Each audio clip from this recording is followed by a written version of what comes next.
टूक देख रहे हैं, मैं हूं अशोक केरवास। कोई फैक्ट चेकर ये चाहता है कि राज्य मुसलमानों को आज सदियों सवाल है। आसान नहीं होता सच के लिए लड़ना। जिसकी आवाज कोई नहीं बनेगा, उसकी आवाज हम बनेंगे। जो डर जाते हैं वो झूठ से कहां टकराते हैं। जो गरीब के स्कूल में, गरीब के स्वास्थ्य के लिए खर्च होना चाहिए, वो लूट कर इन्होंने अमीर ठेकेदारों को दे दिया। सच को जानना हो तो झूठ पर करना होता है प्रहार, हर बार बार बार। मैंने आपसे पूछा, आपने ठीक है नहीं कहा ना आपने। और कोई मुद्दा नहीं है तो सोनिया गांधी की गुडबुक में मैं अपना नाम गोल्डन अक्षरों में कैसे दाखिल करूं? इसलिए न फेक न्यूज न झूठ, हमेशा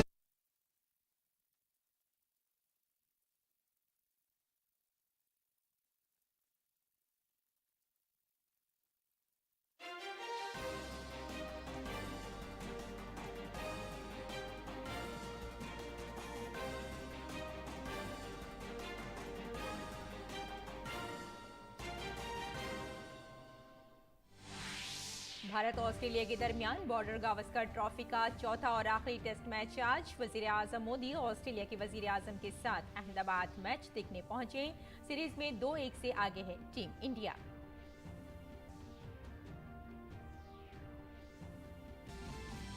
आज अमृतसर के दौरे पर होंगी सदर जमहूरिया द्रौपदी मुर्मू। हर मंदिर साहब, जलियांवाला बाग और दुर्गियाना मंदिर समेत भगवान वाल्मीकि राम तीर्थ स्थल का करेंगी दौरा।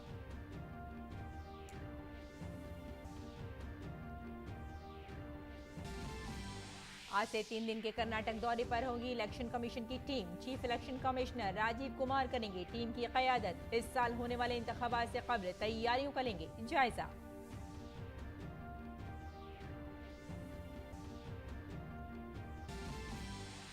कर्नाटक में असेंबली इंतखाबात से कब्ल बीजेपी की विजय संकल्प यात्रा निकालेगी बीजेपी सदर जेपी नड्डा। रोड शो के बाद रैली के जरिए पार्टी कारकुनों में भरेंगे जोश।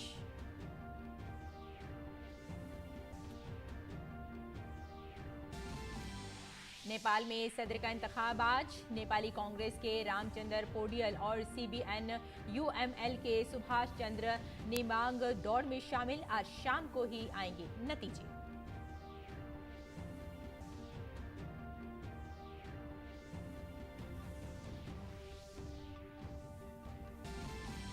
और हिंदी सिनेमा के मशहूर डायरेक्टर और अदाकार सतीश कौशिक का इंतकाल। गुरुग्राम के फोर्टिस अस्पताल में 66 साल की उम्र में ली आखिरी सांस।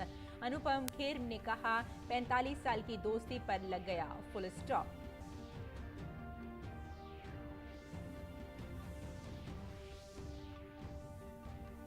आदाब नाज़रीन, खबरनामे में आपका इस्तकबाल है। मैं हूं आपके साथ रेशमा फारूकी।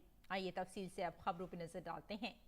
वजीर आजम नरेंद्र मोदी और ऑस्ट्रेलिया की वजीर आजम एंथनी अल्बनीज आज अहमदाबाद में बॉर्डर गावस्कर ट्रॉफी का आखिरी टेस्ट मैच देखने पहुंचे। इसके पेश नज़र अहमदाबाद में सिक्योरिटी के वसी इंतजाम किए गए हैं। इससे कबल ऑस्ट्रेलिया के वजीर आजम एंथनी अल्बनीज बुध को भारत के 4 रोजा दौरे पर अहमदाबाद पहुंचे थे। अहमदाबाद पहुंचने पर उनका शानदार इस्तकबाल किया गया। अल्बनीज ने साबरमती आश्रम पहुंचकर बाबा कौम को खराज अकीदत पेश किया। भारत और ऑस्ट्रेलिया के दरमियान जामे स्ट्रेटेजिक शराकतदारी के तहत अहम उमूर पर तबादला ख्याल किया जाएगा।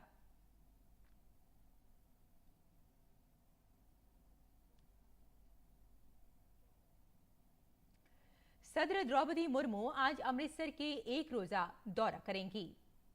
अपने दौरे के दौरान सदर जमहूरिया श्री हरमंदिर साहब, दुर्गियाना मंदिर और भगवान वाल्मीकि राम तीर्थ स्थल का दौरा करेंगी। सदर जमहूरिया जलियांवाला बाग में शहीदों को खराजी अकीदत पेश करेंगी।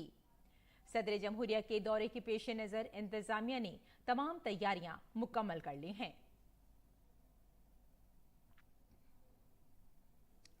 Chief election commissioner Rajeev Kumar और कमीशन के सीनियर अफसरान की टीम आज से कर्नाटक के 6 रोजा दौरे पर रवाना होगी। ये टीम रियासत में असेंबली इंतखाबात की तैयारियों से मुताल्लिक मालूमात हासिल करेगी। इलेक्शन कमीशन अनूप चंद्र पांडे, अरुण गोयल और डिप्टी इलेक्शन कमिश्नर इस टीम का हिस्सा होंगे। कमीशन असेंबली इंतखाबात की तैयारियों के सिलसिले में बेंगलुरु में रिटर्निंग अफसरान और सीनियर पुलिस एहलकारों के साथ मीटिंग करेगा। सियासी जमातों के नुमाइंदों से बातचीत करेगी और आज़ादाना व मुनसिफाना इंतखाबात के लिए उनसे तजावीज़ तलब करेगी। चीफ इलेक्शन कमिश्नर और दीगर हुक्काम जामी जमहूरियत पर बैनुल-अक़वामी सिम्पोजियम में शिरकत करेंगे। कॉन्फ्रेंस में मुख्तलिफ ममालिक के चीफ इलेक्टोरल अफसरान बराह रास्त या वीडियो कॉन्फ्रेंस के जरिए शिरकत करेंगे। चीफ इलेक्शन कमिश्नर और इलेक्शन कमीशन के दीगर मेंबरान दौरे के दूसरे दिन 34 अजला के इंतखाबी अफसरान के साथ प्री पोल इंतजामात के हवाले से मीटिंग करेंगे। इसके बाद में वो इंतखाबात की अहमियत पर एक नुमाइश का इफ्तिताह करेंगे, वोटर बेदारी मुहिम और हैकाथन का आगाज करेंगे और इंडियन इंस्टीट्यूट ऑफ साइंस में LED डिस्प्ले का आगाज करेंगे। मीडिया की गाड़ी को झंडे दिखाकर रवाना करेंगे। कमीशन की टीम उसी मकाम पर इंतखाबी सफीरों, तलबा, माजूर वोटर्स, तालीमी इदारों के सरबराहों और मुमताज शख्सियात के साथ खुसूसी बातचीत करेगा। मुकम्मल इलेक्शन कमीशन अपने दौरे के आखिरी रोज मीडिया से खिताब भी करेगा।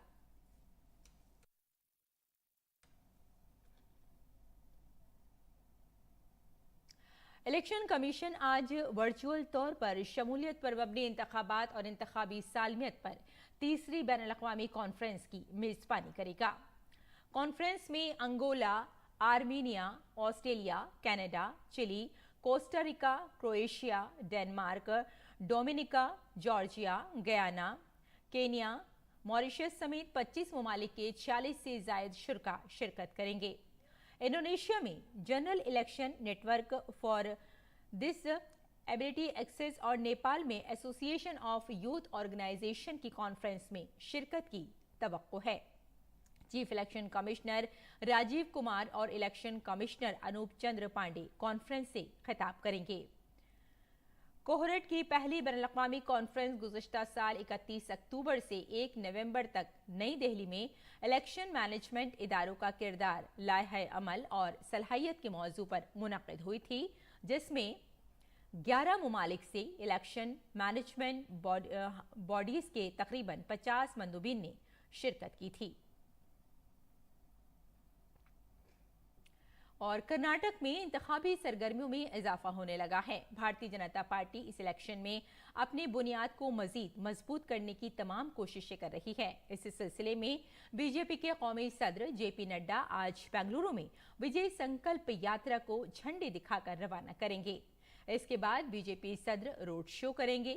बेंगलुरु के आरपुरम मैदान में जलसा आम से भी खिताब करेंगे।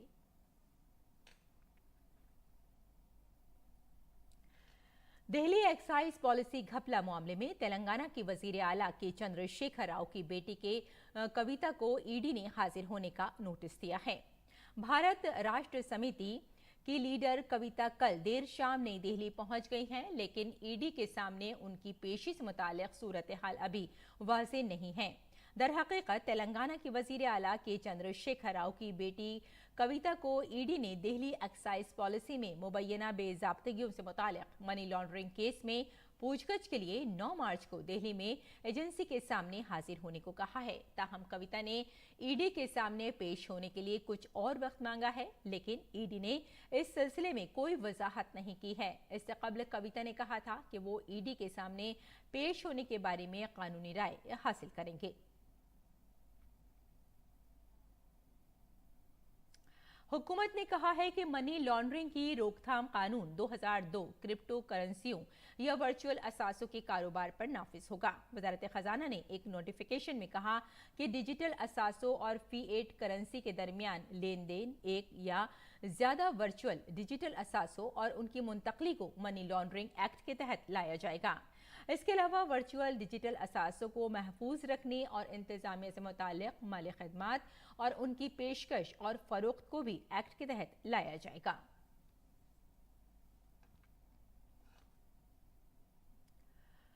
आगे बढ़ते हैं। हिंदी फिल्म की मशहूर अदाकार और हिदायतकार सतीश कौशिक का आज अलसुब इंतकाल हो गया। 13 अप्रैल 1956 को हरियाणा के महेंद्रगढ़ में पैदा हुए सतीश कौशिक ने अपनी अदाकारी की शुरुआत 1983 में मासूम फिल्म से की। इसके बाद उन्होंने तकरीबन 100 फिल्मों में काम किया। 1993 में रूप की रानी और चोरों का राजा से उन्होंने फिल्म हिदायतकारी की दुनिया में कदम रखा और तकरीबन 1 दर्जन फिल्मों की हिदायतकारी की। फिल्म अदाकार अनूप खेर ने सतीश कौशिक के इंतकाल पर अफसोस का इजहार किया है। उन्होंने ट्वीट करके कहा है, जानता हूं मौत ही इस दुनिया की आखिरी सच्चाई है, लेकिन ये बात मैं जीते जी कभी अपने जिगरी दोस्त सतीश कौशिक के बारे में लिखूंगा, ये मैंने ख्वाब में भी नहीं सोचा था। 45 साल की दोस्ती पर ऐसे अचानक फुल स्टॉप। आपके बगैर जिंदगी कभी पहले जैसी नहीं होगी। सतीश। ओम शांति। नागालैंड असेंबली इंतखाबात में एक सीट जीतने वाली जनता दल यूनाइटेड ने पार्टी की मरकजी क़यादत से मशवरा किए बगैर नेफ्यू रियो हुकूमत को हिमायत का खत सौंपने पर रियासती यूनिट को फौरी असर से तहलील कर दिया है। जेडीयू के जनरल सेक्रेटरी आफाक अहमद खान ने एक प्रेस रिलीज में कहा कि पार्टी को मालूम हुआ है कि जेडीयू नागालैंड यूनिट के सदर ने मरकजी क़यादत से मशवरा किए बगैर वजीर आला नेफ्यू रियो की सरबराही में 9 तश्कीलशुदा हुकूमत को हिमायत का खत सौंपा है। पार्टी ने नागालैंड की रियासती कमेटी को डिसिप्लिन शिकनी और मनमाना तर्ज अमल की वजह से फौरी असर से तहलील कर दिया। जनता दल यूनाइटेड ने नागालैंड के असेंबली इंतखाबात में 7 उम्मीदवार खड़े किए, जिनमें जोएंगा सेब ने सेमिन्यू सीट जीती थी। और सेंट्रल पैरामिलिट्री फोर्स के 84वें यौम तासीस यानी सीआरपीएफ डे पर मुनक्किद होने वाली परेड छत्तीसगढ़ के बस्तर जिले के हेडक्वार्टर जगदलपुर में मुनक्किद की जाएगी। इस प्रोग्राम में हिस्सा लेने के लिए सीआरपीएफ की 75 खवातीन बाइकर्स दिल्ली के इंडिया गेट से छत्तीसगढ़ तक 1848 किलोमीटर का फासला 16 दिनों में तय करेंगी। सीआरपीएफ के खवातीन डेयरडेविल्स दस्ते को आज इंडिया गेट से हरी झंडी दिखाकर रवाना किया जाएगा। वजीर मुमलिकत बराए सखाफत और उमूर खारजा Meenakshi Lekhi CRPF women bikers rally को झंडी दिखाकर रवाना करेंगी। पहली बार 25 मार्च को जगदलपुर में सीआरपीएफ का यौम तासीस तकरीब मुनक्किद किया जाएगा। सीआरपीएफ खवातीन डेयरडेविल्स का खवातीन हाइकर्स दस्ता आगरा, ग्वालियर, शिवपुरी, भोपाल, नागपुर, भंडारा, रायपुर और कोंडा गांव से होते हुए जगदलपुर पहुंचेगा। ये बाइकर्स खवातीन को आज़ादी के अमृत महोत्सव के हवाले से मुख्तलिफ पैगामात देंगी। मुल्क की आज़ादी के 75वें साल में भारत सरकार आज़ादी का अमृत महोत्सव मना रही है। इसके तहत मुल्क भर में कई प्रोग्राम मुनक्किद किए जा रहे हैं। ये तकरीबन 15 अगस्त तक जारी रहेगी। इसके तहत 75 खवातीन सीआरपीएफ का दस्ता नई दिल्ली से छत्तीसगढ़ के जगदलपुर तक का फासला तय करेगा। महाराष्ट्र के नायब वजीर आला और वजीर खजाना देवेंद्र फडणवीस आज 2023-24 का रियासती बजट पेश करेंगे। महाराष्ट्र की एकनाथ शिंदे हुकूमत का ये पहला बजट होगा। कल बजट पर बात करते हुए वजीर आला एकनाथ शिंदे ने कहा कि बजट रियासत भर की खवातीन और मुतवस्सित तबके की जरूरियात और ख्वाहिशात को पूरा करेगा। शिंदे फडणवीस हुकूमत के पहले बजट में किसानों के लिए बड़े पैकेज का ऐलान हो सकता है। इसके अलावा बुनियादी ढांचे के मंसूबों, सेहत और तालीम पर खुसूसी जोर दिया जा सकता है।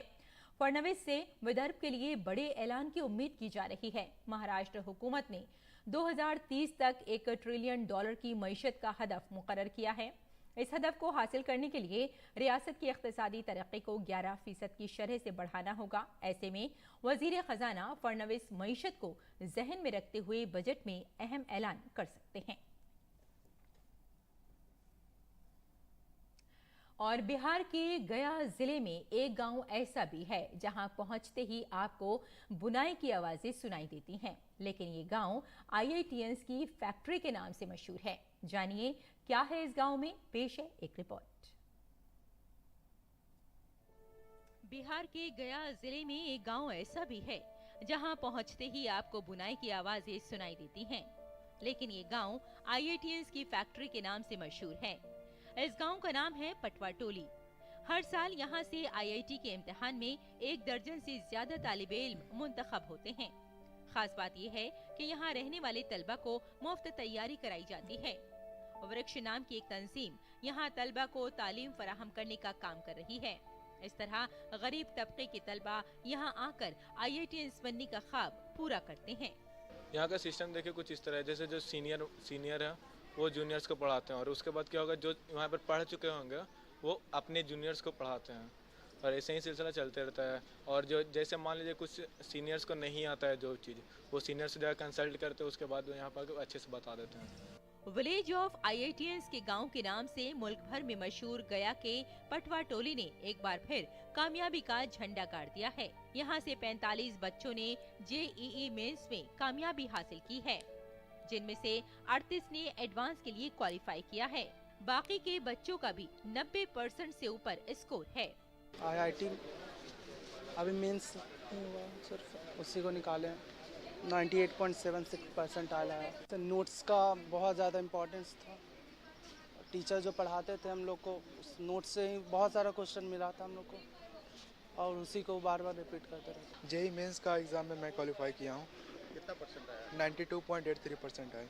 यहाँ पर मैक्सिमम फोकस मैंने अपने सेल्फ स्टडी पे दिया, और जो सर हमें पढ़ाते थे उसी बात पे मैंने ज़्यादा फोकस किया है। हमारे भैया लोग हमें बहुत अच्छे से गाइड करते हैं कि अब ये करना चाहिए, हमारे सीनियर लोग, और उनके बाद हमारे टीचर्स भी हमें हमेशा सपोर्ट करते हैं। वृक्ष तंजीम का मकसद ये है कि किसी भी तालिबे इल्म को गुर्बत की वजह से पढ़ाई न छोड़नी पड़े, इसलिए तलबा को मुफ्त कोचिंग दी जाती है। यहाँ पे जो डिजिटल क्लास हम लोगों ने बनवाया है और लाइब्रेरी मॉडल पे हम लोग यहाँ पे काम करते हैं, और जो भी टीचर बाहर के अच्छे जो फैकल्टी होते हैं वो ऑनलाइन क्लास लेते हैं। फिर सीनियर जो भी यहाँ पे जो पास आउट होकर के जाते हैं वो गाइडेंस देते हैं। बाकी जो वृक्ष टीम है यहाँ पे पूरा मैनेजमेंट करता है कि किस तरह से मतलब बच्चे को पढ़ाई में क्या दिक्कत होती है, और आखिरकार बच्चे का मेहनत ही रंग लाता है। पटवा टोली महल्ला, जिसे बिहार का मैनचेस्टर भी कहा जाता है, यहाँ बड़े पैमाने पर कपड़ा बुनाई का काम किया जाता है। अपने आबाई कारोबार से मुंसलिक होने के बाद भी यहाँ के बच्चे तालीम के हवाले से बहुत ज्यादा बाशऊर हैं। 1995 में जो सिलसिला शुरू हुआ वो अभी तक जारी है। पटवा टोली महल्ले में वृक्ष विद चेंज तंजीम की जानिब से मुफ्त कोचिंग से सैकड़ों बच्चे फैज़याब हो रहे हैं। इससे जुड़कर यहाँ के बच्चे कामयाबी हासिल कर रहे हैं। ब्यूरो इनपुट के साथ DD न्यूज़ उर्दू खबरें। भारत ने अक़वाम मुत्तहिदा की सलामती कौंसिल में कश्मीर का मसला उठाने पर पाकिस्तान की सख्त अल्फाज में तनकीद की है। अक़वाम मुत्तहिदा में भारत की मुस्तक़िल नुमाइंदा रुचिरा कंबोज ने कहा कि पाकिस्तान के वज़ीर ख़ारजा बिलावल भुट्टो ज़रदारी का ख़वातीन अमन व सलामती पर बातचीत के दौरान मरकज़ के ज़ेर इंतज़ाम इलाक़ा जम्मू कश्मीर से मुताल्लिक़ बयान बेबुनियाद और सियासत से परे है। कंबोज ने कहा कि इस तरह के मजमूम और बदनीयती पर मबनी प्रोपेगेंडे का जवाब देना मुनासिब नहीं होगा। हमें हमेशा मईशत और विजन पर तवज्जो देनी चाहिए। उन्होंने कहा कि सलामती कौंसिल में होने वाली बहस बहुत अहम है। इससे ख़वातीन अमन और सलामती के एजेंडे को आगे बढ़ाने की इज्तिमाई कोशिशों को तक़वियत मिलेगी। भारत इस मौजू का एहतराम करता है। रुचिरा कंबोज ने कहा कि भारतीय सकाफत में ज़मीन को माँ का दर्जा दिया गया है, ख़वातीन को बाइख्तियार बनाया गया है और उन्हें समाजी और माशी ज़िंदगी में मसावी हुकूक दिए गए हैं। उन्होंने कहा कि भारत को यकीन कामिल है कि ख़वातीन की तरक्की से मुल्क मजबूत होता है।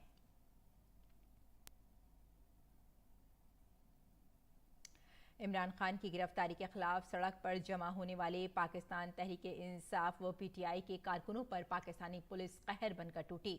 बुध को इमरान खान के हामियों को मुंतशिर करने के लिए पुलिस ने पहले आंसू गैस के गोले दागने के बाद वाटर कैनन का इस्तेमाल किया और बाद में लाठी चार्ज किया।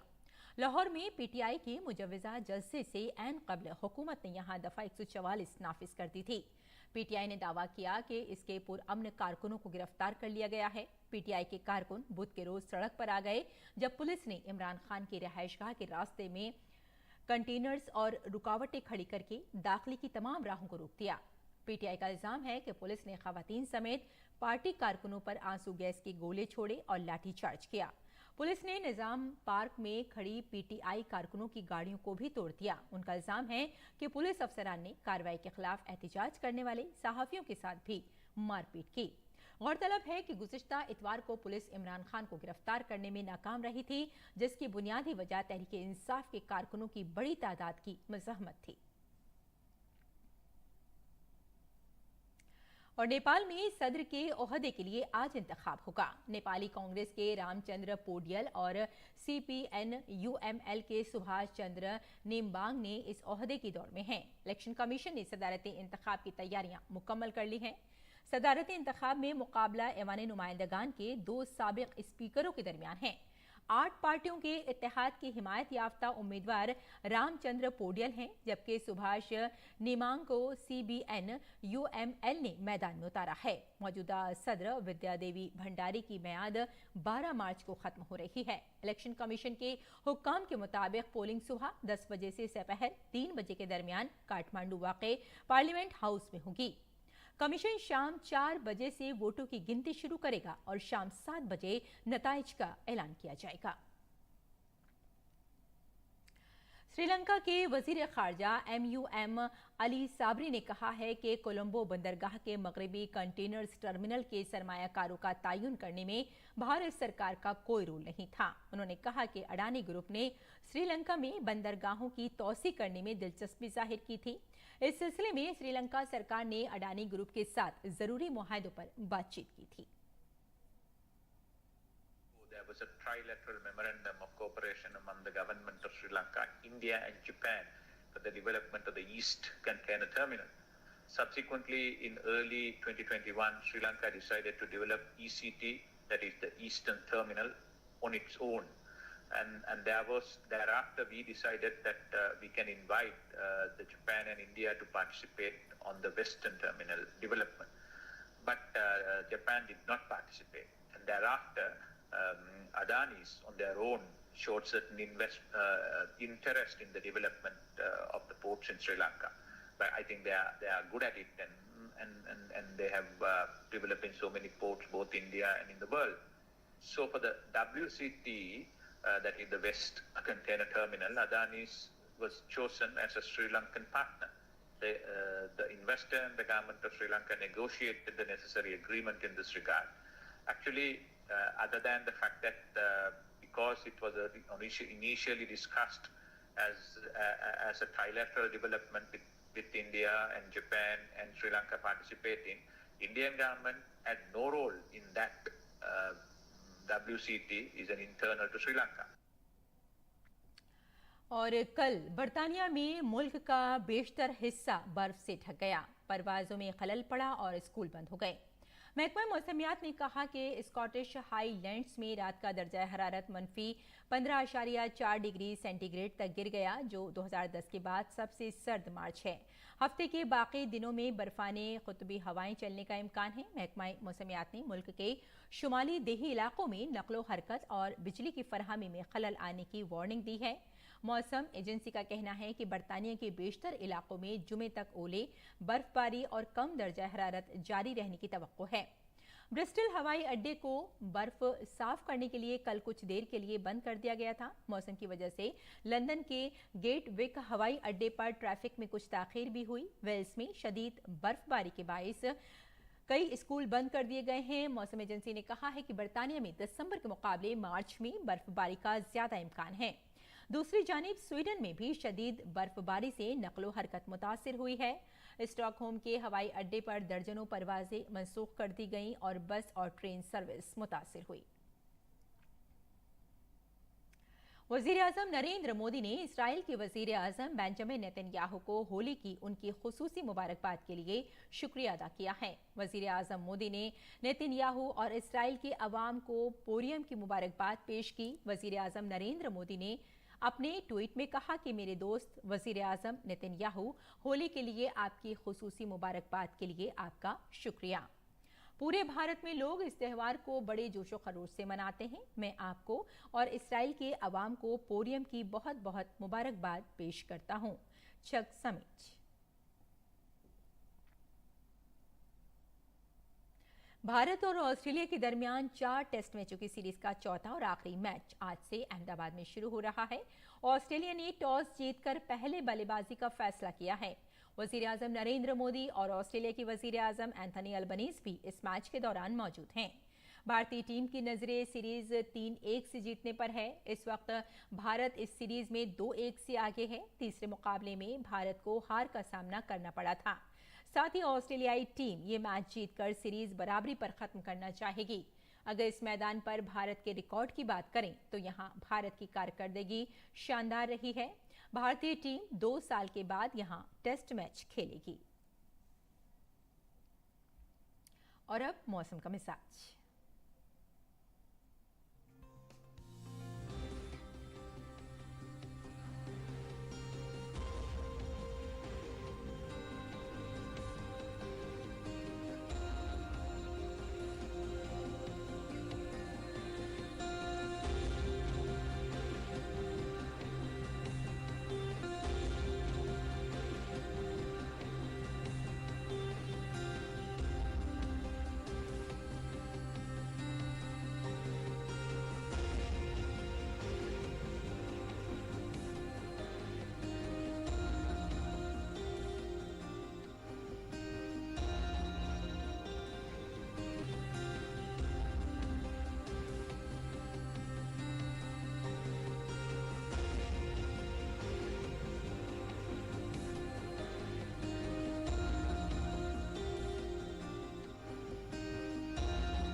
और बुलेटिन के आखिर में सुर्खियों पर एक बार फिर नजर डालते हैं।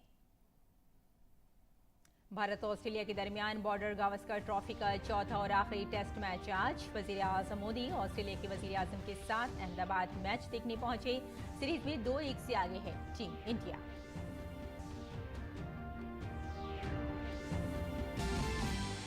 आज अमृतसर के दौरे पर होंगी सदर जमहूरिया द्रौपदी मुर्मू। हर मंदिर साहिब, जलियांवाला बाग और दुर्गियाना मंदिर समेत भगवान वाल्मीकि राम तीर्थ स्थल का करेंगी दौरा।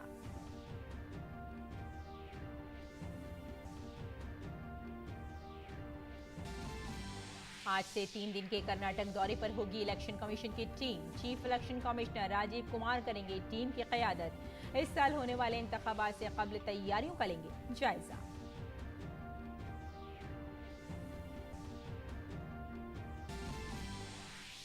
कर्नाटक में असेंबली इंतखाबात से कबल बीजेपी की विजय संकल्प यात्रा निकालेंगे बीजेपी सदर जेपी नड्डा।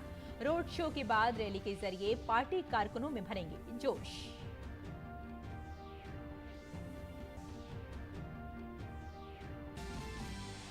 नेपाल में सदर का इंतखाब आज। नेपाली कांग्रेस के रामचंद्र पौडियल और CPN-UML के सुभाष चंद्र नेम्बांग दौड़ में शामिल। आज शाम को ही आएंगे नतीजे।